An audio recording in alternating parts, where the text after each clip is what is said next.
David O. Russell's been set on the. Why David O. Russell? Oh, because to me, he's sort of the epitome of the independent film movement. I mean, I was sort of introduced to independent films. I'm sorry. With Spanking the Monkey. I didn't know he was an independent. You know, and then it just. Love you. Come on. Love you, man. Go ahead.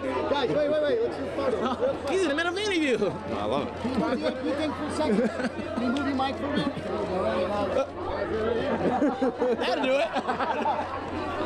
Sorry. The mic got a great sound anyway. David O. Russell. Yes. You know, what is it about that man that inspired you so much? Well, I mean, just he's turned what could be a deficit into currency in the way he makes his movies. I mean, a 33-day shoot is something that he actually loves, and it helps dictate the way he shoots. So he's turned what seems like something that could be arduous into a creative element, which is really kind of groundbreaking.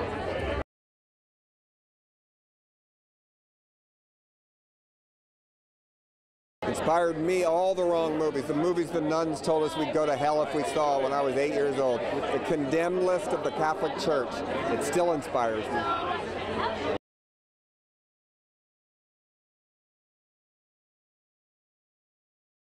Why Cassavetes? Well, he certainly was, he was, I feel like, the originator of the one for us, one for them kind of strategy of filmmaking, which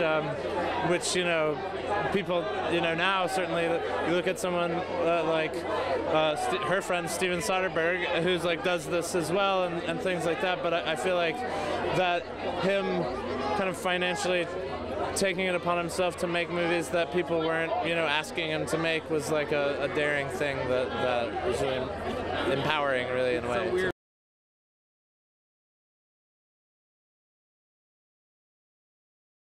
I've had the pleasure of working, other than Craig, with Steven Soderbergh, who I just have tremendous respect for. He goes by his own compass, period. He makes the films and tells the stories he wants to tell, and it's the work that he loves. The rest of it I don't think he cares about particularly, though I don't speak for him. But the actors, I think of people like Geraldine Page, who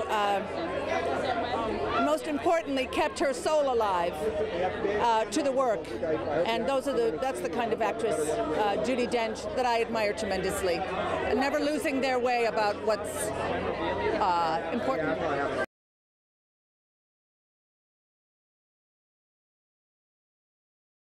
Absolutely. I mean, Lorne Michaels is a trailblazer, When he started out with SNL, it was like, just fill this time slot. They didn't know what to expect. And he created something entirely new. And now it's, an establishment. It's, it's a legacy. So, yeah.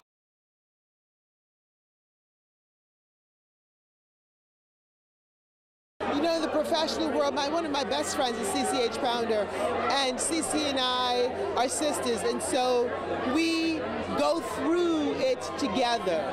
We have the same language. We come from similar backgrounds in the Caribbean. I was, a little girl walking 2 miles to school up a hill from Trinidad, and here I am on a red carpet, and she is similar. And so, we've come a long way, baby.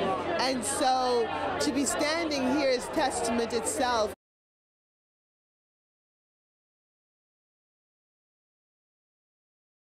Even as far back as Katharine Hepburn, which, I mean, in the grand scheme of filmmaking and life in general isn't that far back, but I think, she stands out as one of the old iconic actresses. She created her own path, and we have people now that are making amazing stories, like Charlize Theron, Selma Hayek, and the list goes on, and they're self-generating, and I think that's a part of the element that's inspired me.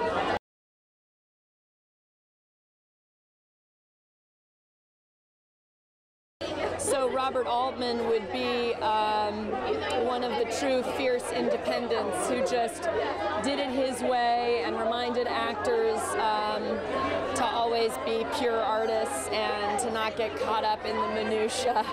And I think he was very inspiring for all of us who were blessed enough to work with him and be like family together.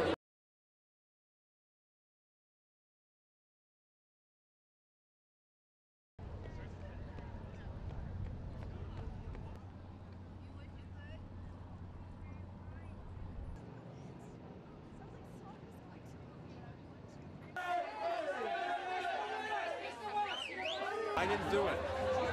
we had met, so I was able to get around that. So I didn't actually experience the sky.